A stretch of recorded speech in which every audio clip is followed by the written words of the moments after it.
It's May. I can't believe it's May. My name is Cody Cox. I'm your host, and you're listening to Real Food Mental Health. If you've been listening to the show for a while, you might remember episode number 18, which was released on February 28th. My guest at that time was Kyle Rootsaert, and he's my guest today. He is actually my first repeat guest. Kyle is a former pharmacist, and I feel like that's a pretty unique kind of a person to have on my show because you don't hear from former pharmacists very much, if at all, in holistic circles. So he's got a pretty cool story. So go back and listen to that first episode if you missed it, episode number 18. But today's episode, we talk about his specialty. He loves to work with diabetic patients and just helping people with blood sugar regulation in general. So we're talking a lot about that today. It's a continuation of the last episode, but also we talk about the stigma of eating truly healthy or living a truly healthy lifestyle. I think in America we have this aesthetic ideal of what it means to be healthy, but that's not really being truly healthy. I mean, if you're just wearing yoga pants all the time and drinking your protein shakes and going to the gym a lot, that is sort of healthy, but it's more on the superficial side of being healthy rather than being truly healthy. So we talk about what it means to be truly healthy and the social stigma that comes with it, and a little bit about how to overcome that stigma and just be healthy anyway.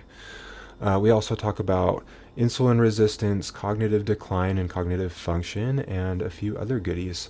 Before we get into the episode, though, I wanted to give you a heads up.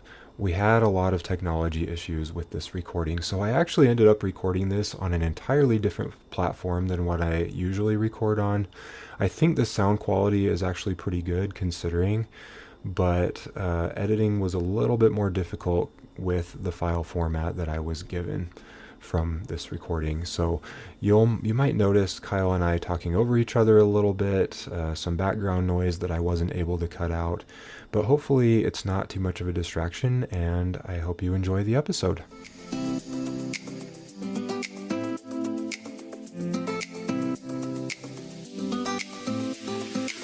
Welcome to the Real Food Mental Health Podcast, where we explore the powerful connection between mental and physical health.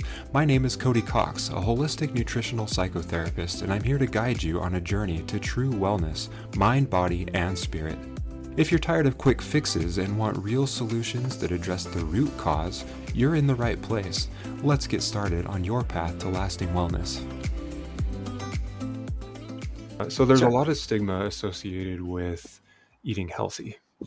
And I'm talking about really being healthy, not just the low-fat, high-carb diet, going to the gym, wearing your fitness clothing and listening to your music kind of healthy. I'm talking about like organic, whole foods.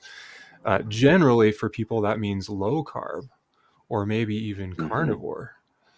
But there's a lot of stigma, and it actually makes this seem kind of weird to those who aren't really in that mindset. Yeah, for sure. But the motivation for that change is probably the biggest determinant of your success. And that could be so many different reasons. I hate when people are up against the wall and they want to make this change because they have to. That's nobody gets too motivated to really do anything if you have to do something. I got this new diagnosis, I have this new problem, I have to go do this diet. And we can't call it a diet because it's not a diet. It's a lifestyle. It's basically saying, I'm changing you. I'm going to change your name. I'm going to change your outward appearance. I'm going to change all the aspects of you. You're going to be a different person at the end of this. It sounds really intimidating, but it's you get into this journey and you identify yourself as a different person because you know that you have to eat and be different and go throughout your life very different to be healthy, to be this different person at the other end. But what I found as I went through my process was, wow, I'm in love with myself again. I feel so good about how I feel, the changes within me. And I will be completely honest with you. Other than graduating from pharmacy school, which I felt at the time was a massive feat, I have never been able to achieve some sort of major long-term goal. I lost weight before. I lost weight for maybe 6 months, changed all, got all my clothes tailored and then had to undo it all. It's like, what a waste. But when you approach it with the mindset that I'm doing this and I'm going to be somebody different over there. And I don't know where over there is, but I'm going to fall in love with the process. I'm going to fall in love with who I'm becoming, kind of like all over again. And I know this creeps out my wife, but I say, man, I feel like a 12-year-old child. I've got so much energy. What am I going to do with myself? Like, oh my God, because I really have that much energy. And I know that I can get back to that young metabolism and that energy just by changing really the fueling of my body. Getting into a different state where I'm now burning the excess energy. But most importantly, and I don't think people understand this, is that the reason why you have these cravings, the reason why you're so dang hungry is because you got deficiencies. You're lacking something. The brain doesn't know what it is, but it knows that you're lacking something, some nutrient. And the only thing that the brain can turn on is hunger. Turn this on. Let's make this go, right? We got to go after these nutrients that we don't have enough of. And these cravings are out of control, right? They're up and down, up and down. What I have found that has been the best tool for cravings and changing my mindset has been fueling my brain differently, giving it actually the nutrients that the brain doesn't necessarily want, but it's what the brain needs. Yeah. The brain is going to want carbs and glucose. It doesn't have the ability, at least when you first go into this, on this journey, to be able to use glucose. It knows how to use glucose for energy solely. But when you start switching over the fuel and go, okay, we're going to be less glucose dependent. I'm going to start increasing our fat and start using ketones and fat for energy for the brain. It's just kind of like, like a little child. Like you, the parent, know what's best for that child.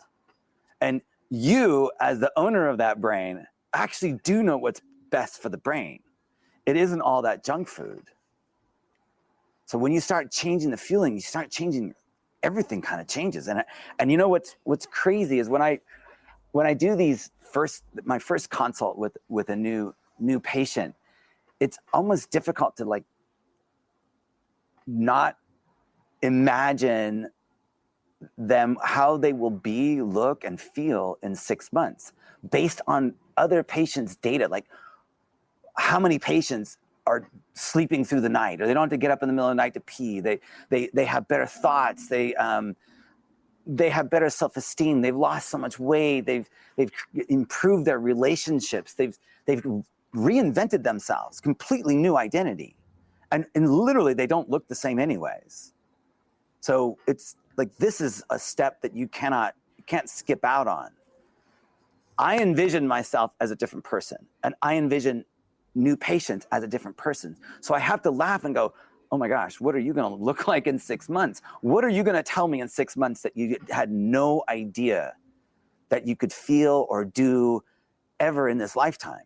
Because like that's within the realm of possibility. At first you don't see it. I didn't see it.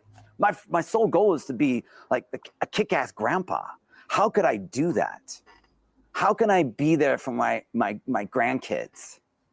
How can I extend my life? Because my life has purpose. I think that's a big part of this. Do you have purpose? Do you have a reason to get up in the morning to go on this journey? Yeah. As a therapist, I don't do marriage and family therapy. I've done it before, but I have to wonder, as a therapist, if we could significantly reduce divorce rates in America if we would just eat better. Yeah. And Eat better, go Yeah, to we're sleep still on going to have time. conflict. We're still going to have relationship Oh, problems, but we're going to be absolutely. way less irritable and more patient with each other if we're Mm. physically feeling better. And it, right. But this happens a lot. So something typically, if you really did, I would love to see some real data.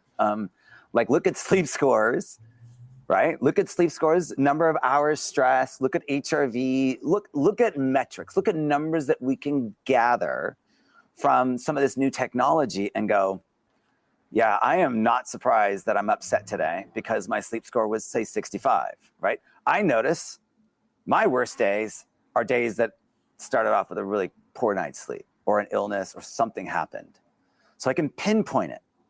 It is so helpful to pinpoint some sort of argument, anger, discussion, whatever, around something that you may have had control over, but something that you may not have necessarily realized unless you measured it, unless you looked at it. Like, hey, I had a really stressful day. Well, what does that mean? Can you quantify that for me? Yeah, I can. All right. So I got X number of hours of stress. You know, my HRV is this, like, oh, hey, honey, you are stressed. Okay, you do get the massage or whatever, right? Like, if you look at days that you've had the most difficulties, it typically starts off with the poor night's sleep. You stayed up too late. You ate something before bed.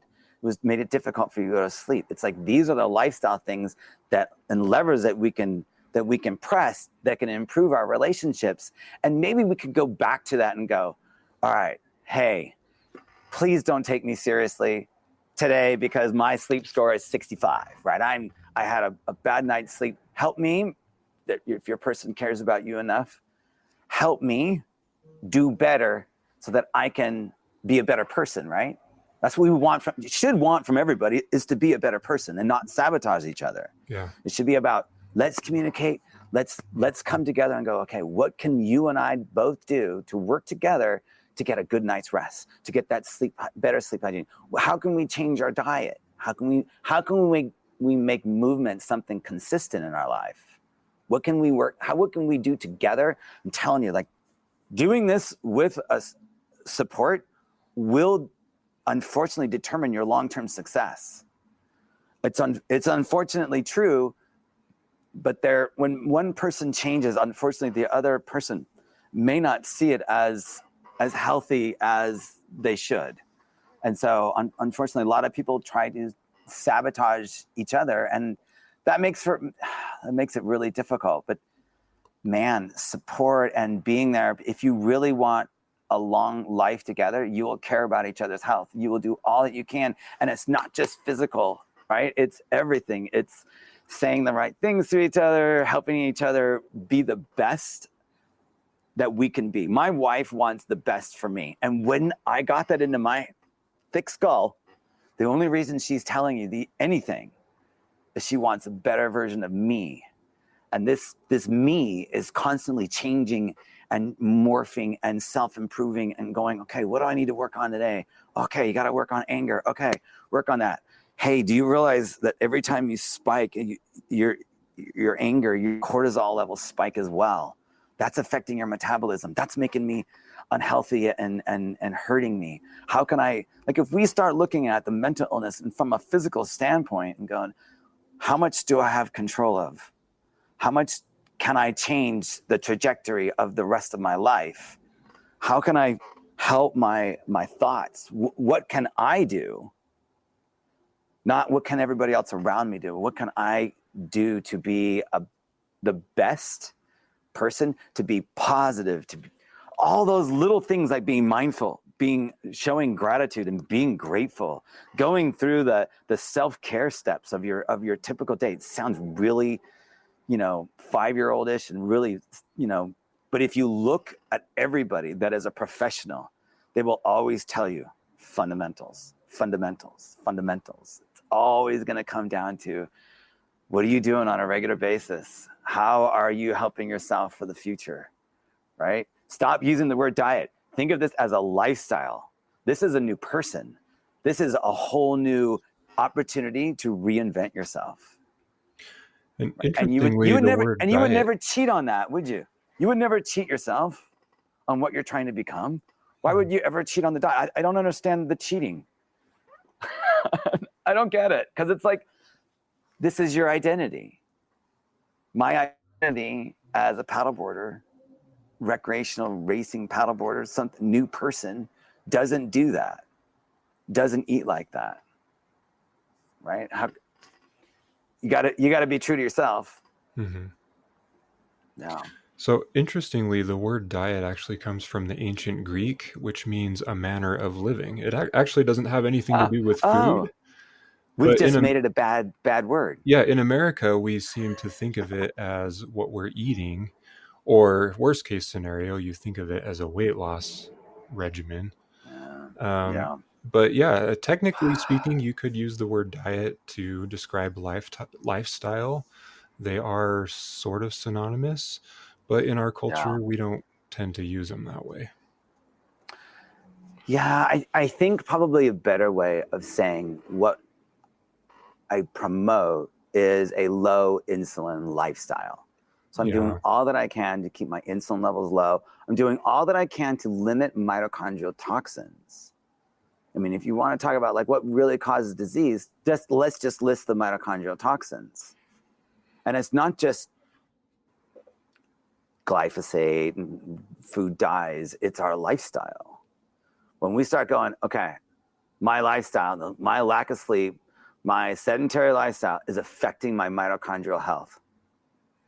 Now you start looking at your lifestyle really differently, going, okay, how can I improve this? How can I improve my mental health? How can I improve my ability to adapt to my environment, or my ability to benefit my brain? Allow that plasticity, that neuroplasticity that movement brings, the myokines that's released from our muscles that help BDNF, so that you're reshaping your brain. You're getting rid of, and I think this is important, because I think when it comes to things that we all struggle with, our addictions, they're ingrained into our brain, like ruts, like this erosion that happens every time we dump on ourselves, or a bunch of negativity comes into our world. But movement can help erase those things, can help our brains modify those ruts, because that's what we're trying to do. We're trying to get rid of old bad habits. We want to fix those ruts. We want to patch them up. The only way to do it is to me, it's movement. Movement has been such a big part of psychological well-being. It's been such a big part of my journey and my identity. I don't know what I would do without it. I'm fortunate enough that I can get out a lot, get a lot of sunshine, and really enjoy the benefits of movement. That, combining that movement and the benefit to the brain, along with learning, along with the understanding of the importance of sleep, man, together that's like a very high octane brain that now serves me well. Versus what I think a lot of people don't realize is that their blood sugar is actually bouncing all over the place. That their blood sugar is skyrocketing and then coming back down, and skyrocketing and coming back down. So what they're experiencing is high energy, low energy, high energy, low energy. Doesn't that kind of follow your moods? And what I see in patients that are monitored is that they can be bouncing all over the place, and they're not eating, and they're not moving, not doing anything. The body is constantly just this ebb and flow of glucose, high glucose, low glucose. This creates horrible mood disorders. It's not healthy for our brains at all. And you can almost guarantee that you're going to have mental illness. You're going to have neurocognitive decline, which I know nobody wants. But the path back is really simple, but it's such a huge blessing, gift, present, that so many people just don't know how to unwrap it. It's really very, very easy. Start looking at your food. Start looking at what you're doing. I think measuring is such an important part of this. Measuring using an Oura ring, a smart ring, smartwatch. You need to have glucose in there somewhere. You need to have a glucose monitor, and that really is your metabolic response. If you want to know what's really going on, measure it all and get help, get the training that you need, understand. And that's kind of where I come in. It's like, I want people to learn. I just want you to know, what are you doing to your blood sugar? How is your lifestyle? How are these things affecting you? But probably more importantly, I want you to lay eyes on it. I want you to see what lack of sleep does. I want you to see what certain foods do. You can't learn that with just guessing. And you certainly shouldn't trust some sort of expert to tell you that you should eat this way or you should eat that way. I feel like the ultimate is to lay eyes on it and measure it. I know that these CGMs, the continuous glucose monitors, are expensive. You don't wear it all the time, but when you wear it, you learn. And that's literally the whole purpose of any of this. Learning about what the smart rings and smart watches really do. What are these new metrics? How can I tweak these? How can I benefit from this knowledge? How can this knowledge help me get through this life smarter, better, healthier, right? The smart patient does the best. The smart patient that's investing in their own knowledge and understanding of new medicine, the future of medicine, and new wearables, sensor technology. I think that's where it's at, really. Yeah.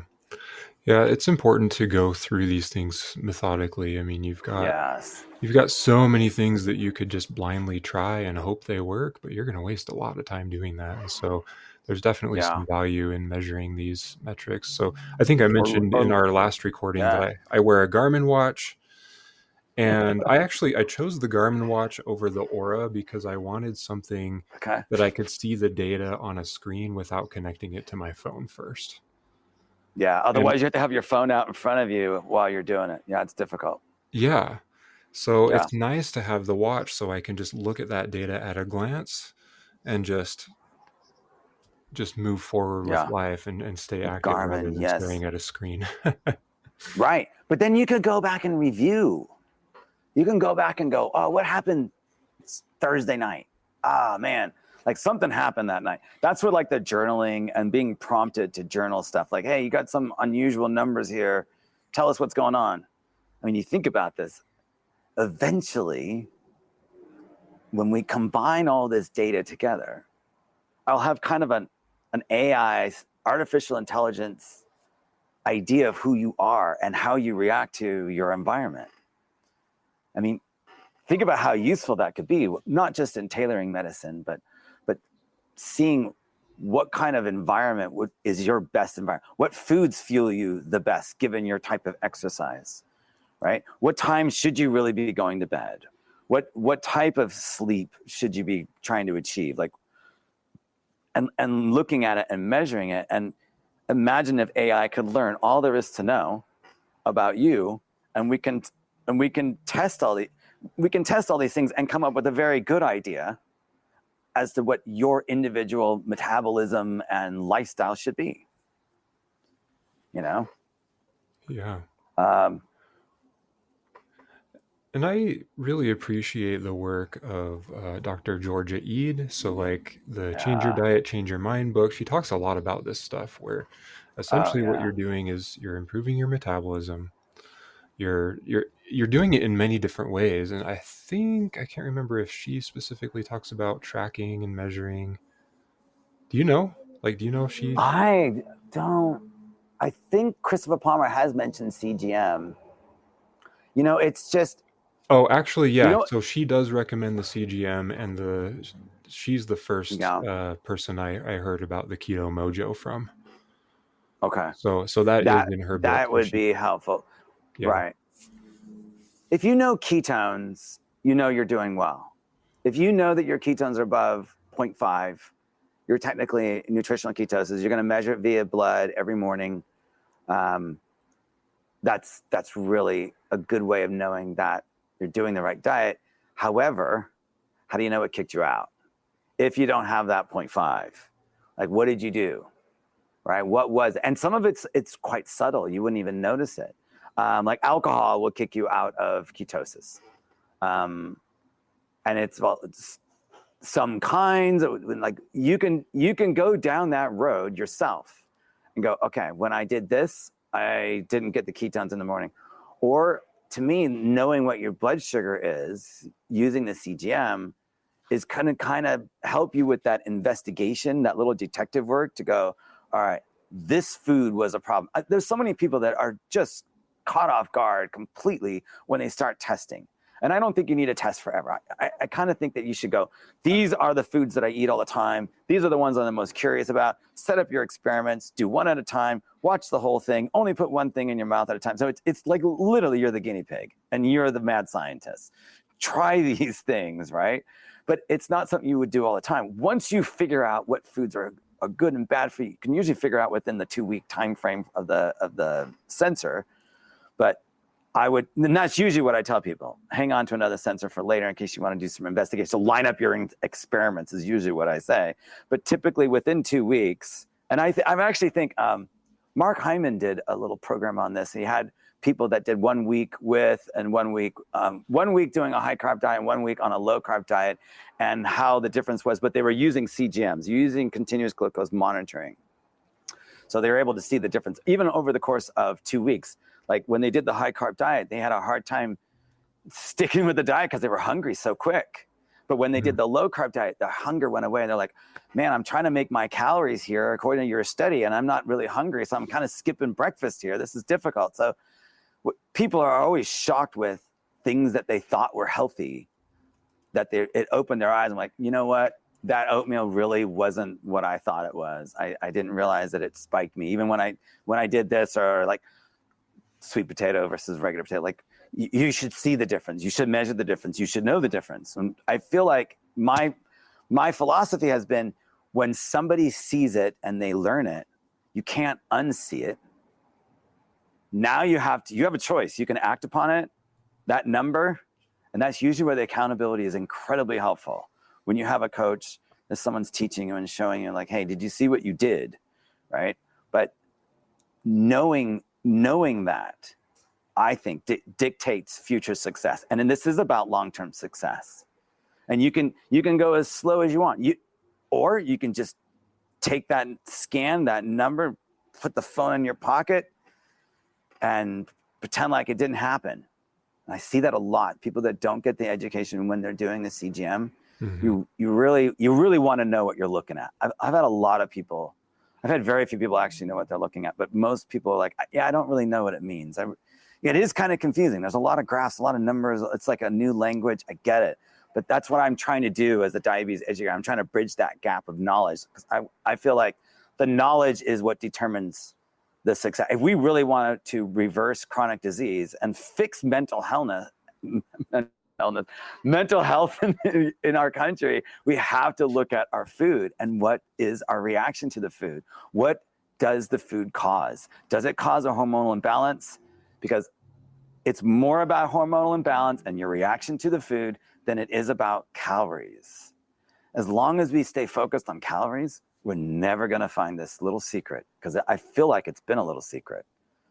I feel like insulin resistance has been just the 6-ton gorilla in the room that no one's looking at.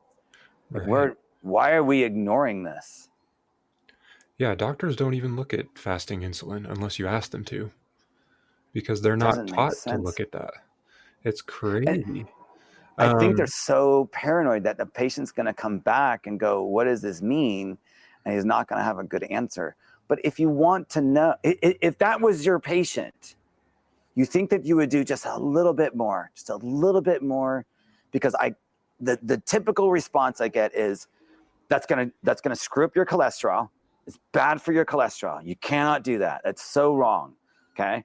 Now I'm going to tell your cardiologist, right? Your cholesterol is going to go really bad, and you are going to become it's too restrictive, and you can't continue it.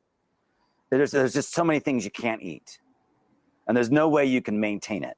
Although there's so much freaking data that says, yes, people can do this for years. And how do we know that they're actually doing the diet? They're not just mouthing it. Oh yeah, I'm doing it. No. They're measuring ketones still. They're still measuring ketones 5 years later. that is a diet that you can say, this is not a fad diet. And the cholesterol myth, that has been it has been the worst, absolute worst mistake in humankind.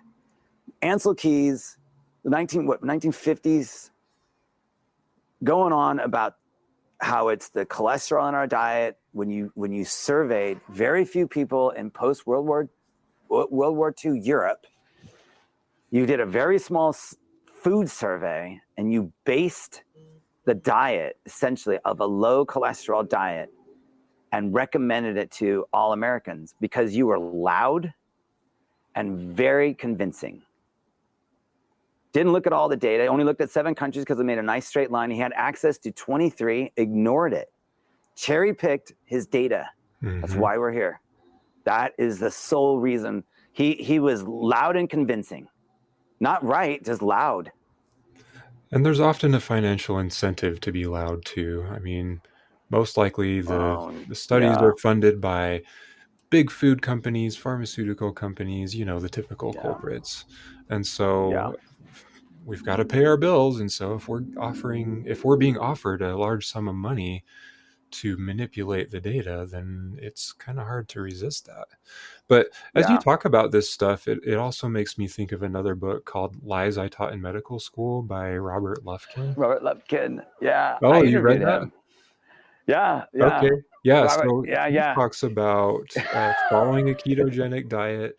And interestingly, he himself has been on a ketogenic diet for many years. And he even talks about only eating 1 meal a day. So he's like extreme intermittent fasting. And it's kind of funny how, like, when we cut the carbs out of our diet, we actually don't need as much as long as we're focused on nutrient dense foods. Right. Because you're not nutrient deficient. So you're not hungry. You don't have this massive desire to eat and go find some nutrients you're deficient in. And the list of deficiencies is long that you'll run into problems if you don't address these deficiencies. But I mean, I just think of the simplest of building blocks, which is protein, amino acids. Plant sources are inferior. I mean, there's a lot of data showing that when the absorption just isn't there, when you use plant source versus animal sources, the absorption rate is significantly higher with animal sources. And even if it is absorbed from plant foods, the nutrients have to be converted to a usable form first. Yeah. So it just takes more your body energy really your wants body. this. Right. Do you really want to expend that energy? Like the brain, the brain has to make its own cholesterol, but like the body would have to make cholesterol if you didn't eat enough of it. That to me, just like it costs like 100 calories of basically ATP. It has to be generated to make something that I could get from my diet. Why would I want to tax my body that way? Why do I want to work so hard? It just doesn't seem like that they have walked away from. But it's so crazy because the American Heart Association will say, oh, this is not a nutrient of concern. And then they'll turn around and say, but you should limit to less than, I don't know what their number, I think 200 or 300 milligrams of cholesterol per day. And that basically would force you into a low saturated fat diet. Like, why? Why are you trying to do this? It all centers around this call it what it is. It's the statin industry. It's big pharma convincing you, and they've done this for so long. Just think about like the inventor of like the first statin did not take a statin when he needed to lower his cholesterol, right? And we could talk forever about cholesterol. It's very frustrating because I get angry because there's so many people, there's so many victims of this, and I have no place in my little head as to wrap my head around why a woman would ever be on a cholesterol lowering drug for primary prevention. These people have never had a heart attack, but you want to throw them on that. They don't have any source and any evidence of inflammation, and your high sensitivity C-reactive protein is low, like less than 0.5. There's you don't have inflammation, so that wouldn't be a concern. Cardiovascular disease is definitely inflammation driven. People with inflammation, you got to measure it. High sensitivity C-reactive protein as an inflammatory marker is absolutely critical. The proper interpretation of your labs are really, really critical. And you're right, fasting insulin needs to be a part of this. Because we know that when people have elevated insulin, they have insulin resistance, they got a problem with the glucose metabolism in their brain. If you're consistently walking around with an elevated insulin level, and remember, you have this blood-brain barrier, the BBB, and it has to shuttle insulin across this membrane. And when your insulin level is elevated within your body so much, so often, for so long, you're not getting as much insulin going across that barrier, that membrane. So now you have not enough insulin in your brain, but you got lots of glucose, because that can cross the blood-brain barrier very easily. It just shuttles across, no problem. But now your brain has a low insulin problem, and it's swimming in a high glucose soup. Blood sugar is elevated, and insulin is low. But you can't get that glucose that the brain is swimming in into the cells, because it needs insulin to do that. So you got this blood glucose with inside your brain loaded, super loaded with glucose. So the brain cerebral blood flow has a ton of glucose and not enough insulin to utilize it. So now you have a low glucose metabolism. You are not burning your glucose very well. So you have less brain energy. So now the energy within the brain is starting to go down. And it's really, the problem is it's the body's insulin resistance driving this problem, along with many others that we could talk forever about, like what mitochondrial toxins are in our environment. But I think all these books really touch on that, and that is like the mitochondria is the center of disease, but it's also the center and the origin of all your energy. When you got an energy problem, yeah, it makes sense that disease would be what follows. We're all suffering really from a mitochondrial problem. What are we doing to our with our environment? How are we damaging our mitochondria? Instead of saying, I could say, live a low insulin lifestyle, I could say live a very mitochondrial favorable environment is what you really want to create for your little dudes, because those guys are so critically important. I mean, they're like little colonies. They're not just one, they're not isolated. There's a whole bunch of them, and they can communicate with each other. They can communicate with your DNA. They can communicate with the cell next door. They can tell.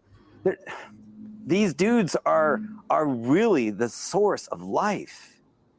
So let's keep these guys healthy. Insulin goes up when the mitochondria is unhealthy.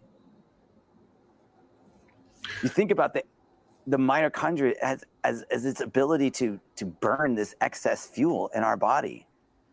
And it can't do that if it has insulin always telling it to not do that.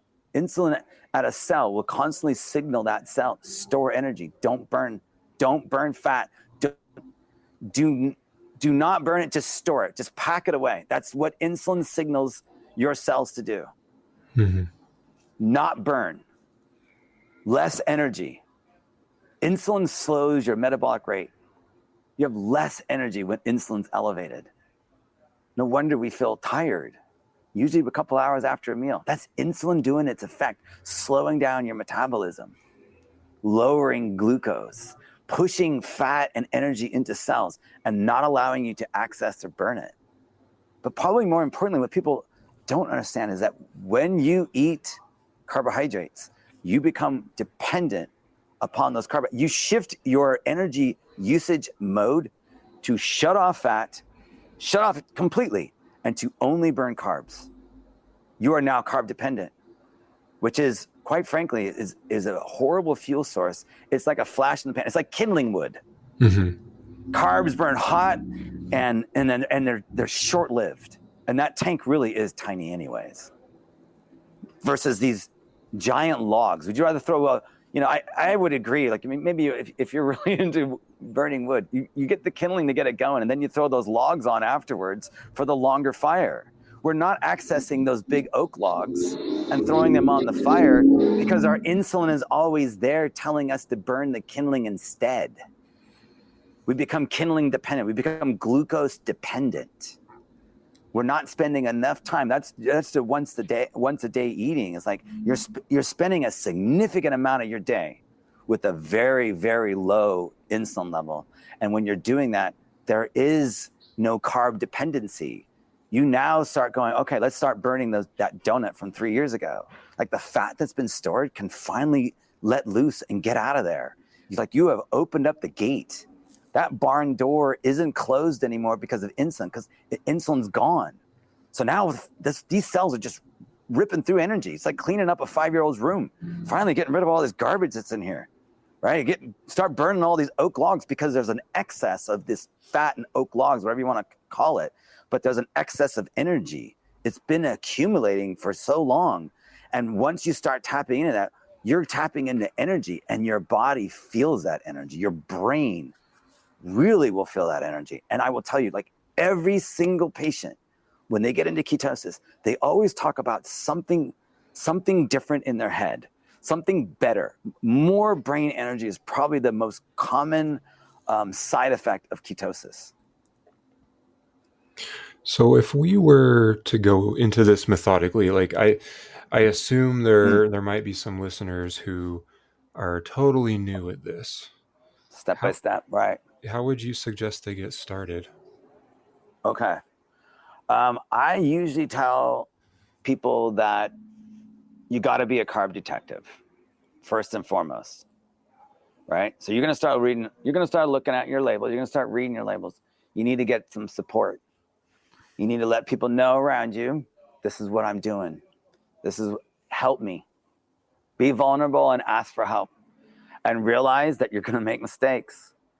And this is a journey to the end. This is no looking back. And I'll be honest, like you cannot unlearn this stuff. Once you learn it, you cannot unlearn. Once you see, you can't unsee what the food is doing or what your lifestyle is doing to you. So it's this journey of like, I'm never looking back. I'm going to re-identify myself. I might change my room up. I might make some changes, whatever it takes, new clothes, whatever. Some people is like, I don't know if you've read the book. I'm sure you have. What's his name?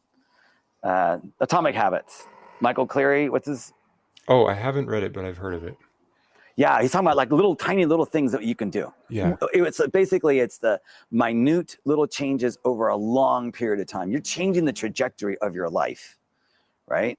So go slow, be patient. Long-term success occurs in those that make permanent changes. There is no such thing as a goal weight, okay? You will get there in due time. How long did it take you to get here? It's not going to take you as long to get back out. I'll tell you that. It never does. But if we look at this and go, I want these changes to be, people will go, oh man, I love it. And I'll say to them like, okay, what foods are you really enjoying? What foods can you do from here to the end? What do you really love? Because this is about like, how can I fall in love again with my own life, my own journey?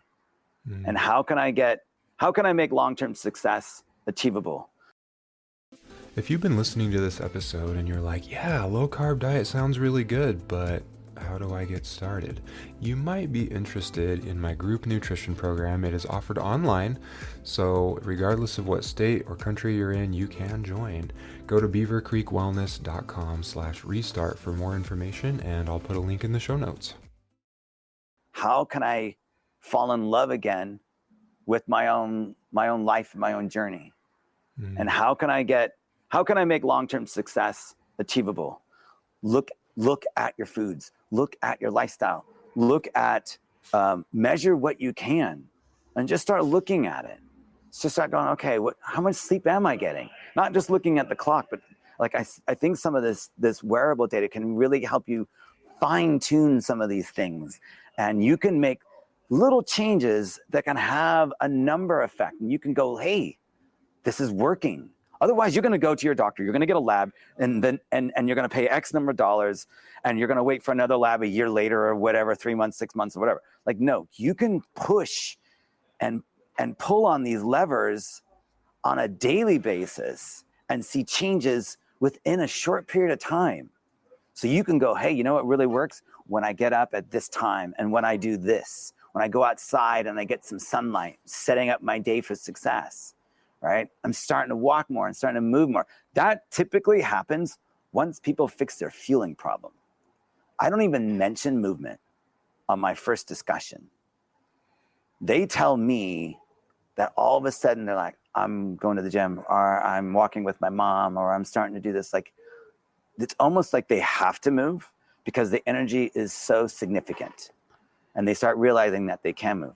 But go slow, create the habits, right? Do go through the motions, essentially, and eventually the feelings will follow, and the motivation and the inspiration will follow. But go through that mundane, just go through the motions, and everything else will follow. You'll feel like you're doing the right thing. You'll know that this is what you need to be doing. You gotta make this is serious. Like, you can't do this diet haphazardly. You can't do this diet and get to a goal weight and then go, I'm good. Now what do I do? Like, no, that is never the discussion. You'll never hear that out of me. It's like, no, how can you make this permanent? How can you do this to the end? Look what it's doing for your life. This should be your inspiration. Look how much more you can do now. Do you realize you have just basically just hit the tip of the iceberg here on what you're capable of doing? That's what I don't think people realize. You don't think that you don't know what you're capable of, and you also think that you have plenty of time, right? We don't have tons of time. Life is being wasted in front of our eyes. That's kind of why I'm here. I don't like to see the misinformation cause so much suffering and waste of life. We're not a waste of life. This doesn't need to be like this. And when I see the suffering everywhere I go, and I think, oh my gosh, I want to scream when I hit the gym. It's your food. As you see these people on these treadmills going, you're like, oh my gosh, there's a better way. There's a much, much better way than this. This is torture. You're all victims. It's like, make a change that you know that you can do. Baby steps. You're not trying to do anything overnight. If you do try to do this overnight, if you're on any sort of medication, it could be dangerous. But I think there's a process that people have to go through. It takes some time. And people oftentimes, the biggest complaint is this keto flu. You feel like garbage. You feel fatigued. You feel like you don't have any energy. Like, look, you'll get through it. Think of it like this. You're switching your engine. The engine needs new parts. We got to swap out those old parts and put in new parts. And the engine's going to run better, but it's going to take some time. So what I typically find is that people will lose a bunch of water weight. And when you lose a bunch of water weight, the electrolytes kind of go with it. So sodium, potassium, and if you drink coffee, it's even worse. But your electrolytes are oftentimes linked to how you're feeling mentally. Like, low sodium feels awful. Typically, you'll have a headache and feel fatigued, and you just feel like quitting, right? Those are your body's way of telling you, hey, you might need some salt here. So some people take salt tablets. You could salt your coffee. You can put salt in your hand, pop it. There's different salt drinks. I know Keto Chow has a good salt drink. Element has a good salt drink. But you can just add this to your water, making sure you're getting your electrolytes. Typically, if you have a headache from keto flu, man, that is gone in 5 to 10 minutes if you just pop some salt. And you know that you needed that salt because you weren't thirsty afterwards. You're like, oh, wow. So that is a really common problem, is people get this keto flu. Yeah. And I hate when people, here's another thing. People think that if I go on a diet, I'm going to have to go to the gym a lot. And I don't think that's the case. I think the gym will come in due time. You're going to want to go to the gym because you're going to enjoy the consistency and the results that you're getting. The movement will help feed your brain. I think another determinant of success is you got to have friends. You got to have friends that are really supportive, family members, people that have there was a study actually with a company that I'm partnering with. I'm really excited to be partnering with. It's Racismo Systems. Sure Medics is the name of the company. And they did a study to show that particularly women who had at least 5 accountability partners were the most successful. So I'm not surprised as women are just so much more social than men. It makes me a little jealous that they're so comfortable with around each other and just this free flow of sharing feelings, which is kudos to women. But anyways, that they could create an accountability structure that could help them achieve success. I think that's not just good for you, but it's good for everybody. The person that's doing the accountability, you're basically just improving their life by spreading the word, because it'll be just a matter of time before, you're supporting them, right? I mean, the shoe's on the other foot, because now you want to see their success because you're enjoying your success. It's like how many, if you've had a positive experience, how many other people do you tell about that positive experience? I don't know, it's like 10. Right. And it just has steamrolled, right? As we see more and more people doing this ketogenic lifestyle, we see more and more people, not just producing books and doing scientific studies, but more and more people like doing these testimonies online. It's just amazing. I love looking at before and after photos. Like, it's just incredible. I mean, mine's pretty good. I mean, I like mine, but seeing these people lose 100 pounds, actually, I guess I could say it. My son's lost 70. I have a nephew who lost 80. So it works. It works on everybody. But you got to think about this as a rut. It's a permanent rut. You got to keep raining on that rut, keep causing that erosion, make those ruts deeper and deeper so that it's really ingrained into a different brain now. And now you are a different person. You are a little bit different. You don't eat like everybody else. You can't eat like everybody else and think that you're going to look different. It's probably the most simplest mindset. To look and feel different, you got to eat and be different. Your activities are very different. And it may be somewhat socially isolating, but I think we're here to support everybody in this, aren't we? Aren't we, Cody? Totally, yeah. And I like what you said earlier about how when you learn it, you can't unlearn it, or when you experience it or feel it, you can't Yeah. undo that.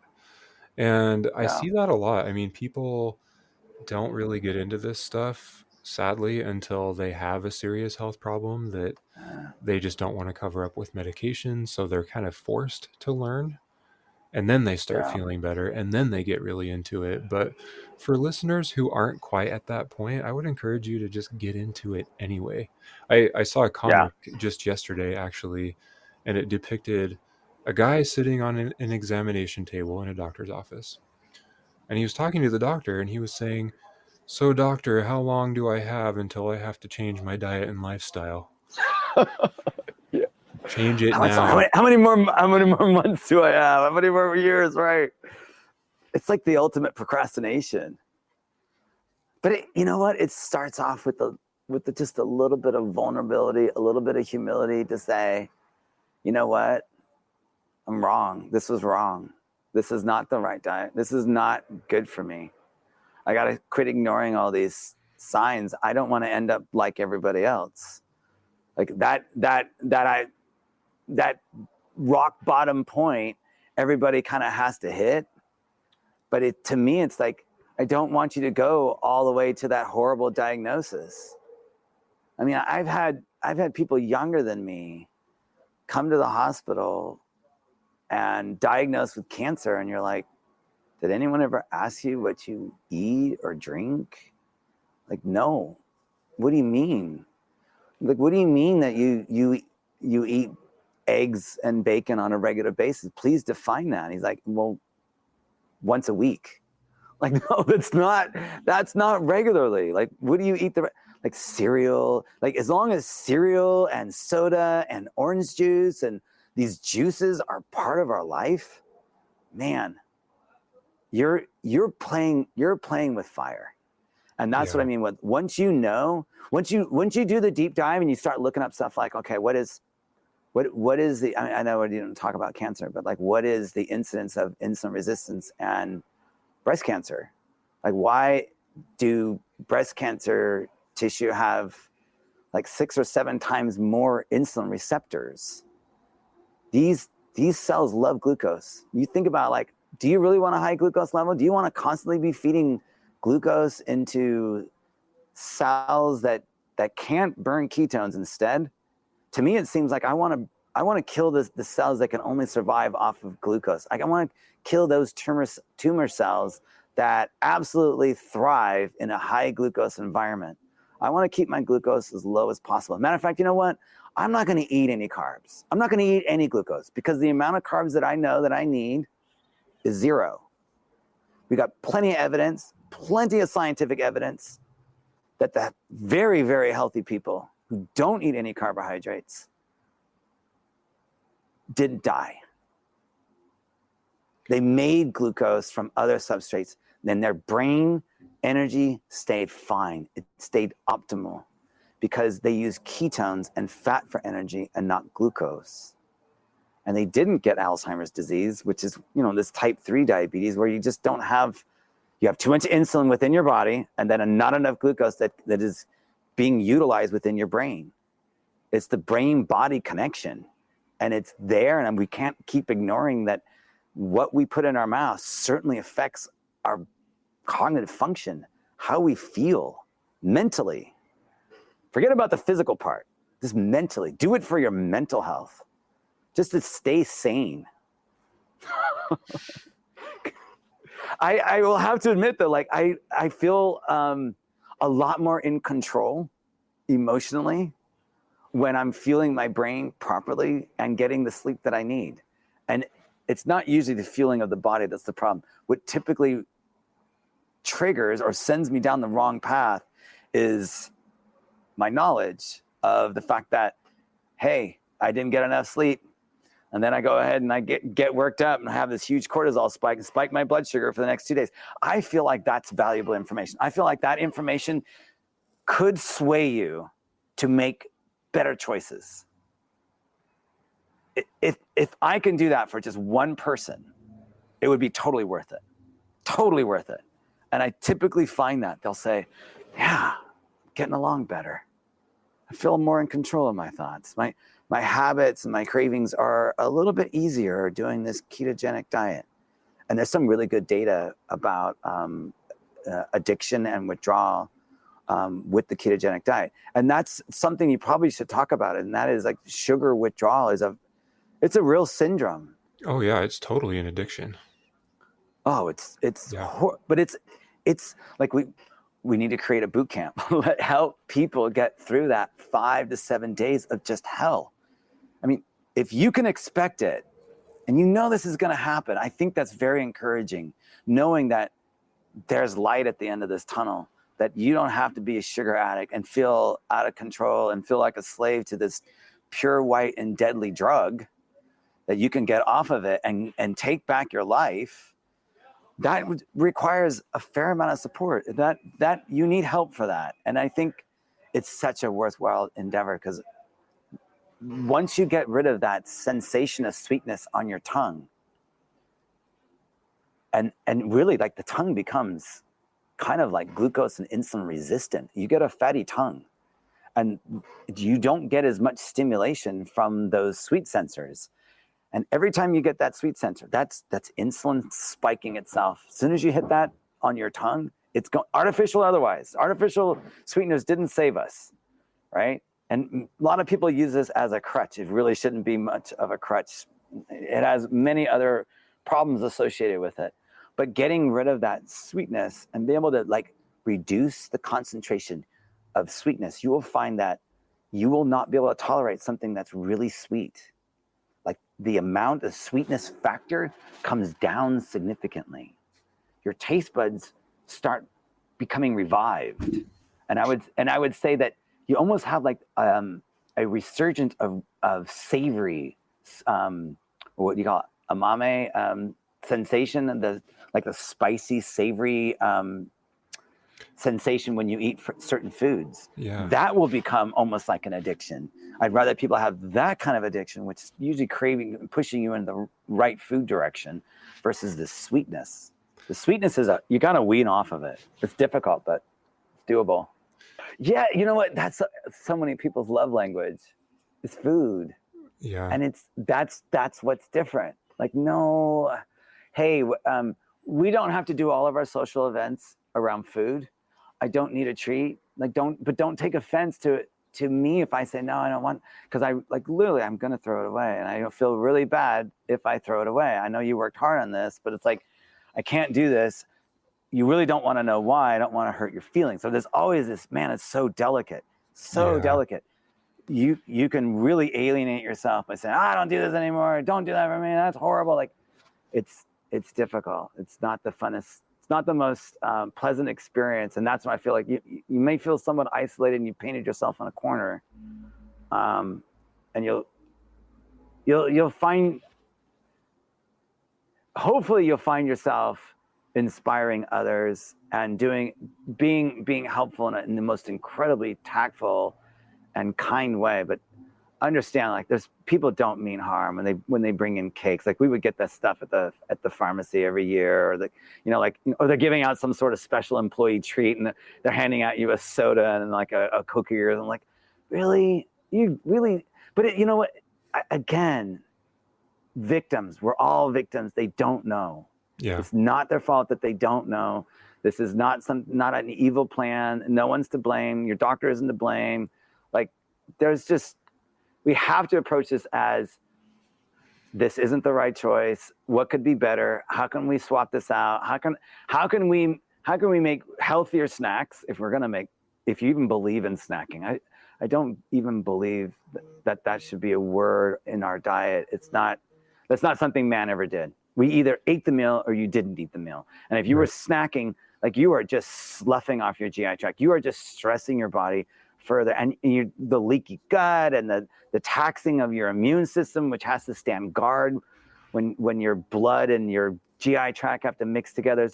There's so much that goes into understanding of nutrition and food that we don't know, and really no one's talking about it yet. But that's why we're having this conversation. And going back to you were talking about the kindling and how that's like carbohydrates, it burns really fast. Mm-hmm. If you're eating a lot of carbohydrates, you're going to feel the need to snack because You it become burns so carb fast. dependent. You're going to be hungry again. Your blood sugar is going to be low, and your body's going to want more.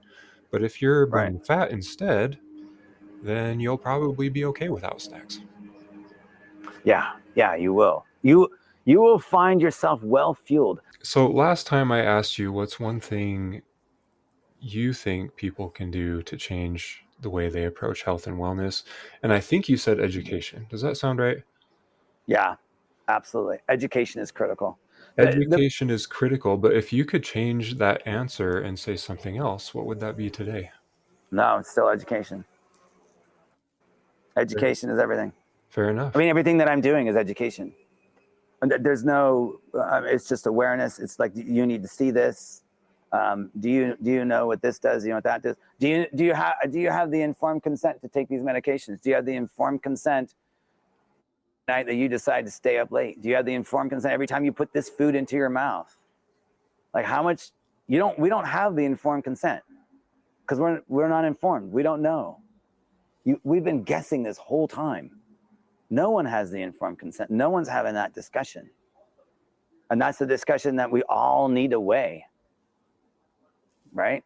And stop giving them the wrong information. Stop with the garbage that you can't sustain this. It's gonna ruin your cholesterol. Your heart is gonna like explode. It's just gonna get all clogged up. Like, how in the world can a diet reduce inflammation but increase cardiovascular disease? Maybe you got part of this wrong. Maybe yes, it does reduce inflammation, but maybe it doesn't cause cardiovascular disease. Maybe it doesn't increase your risk for cardiovascular disease. Maybe inflammation is very tightly linked to cardiovascular disease, so is insulin. How long will it take for a cardiologist or the American Heart Association to go, okay, we're now measuring insulin in everybody now, because now we know that there's a correlation between insulin and cardiovascular disease, cancer, diabetes, as we know.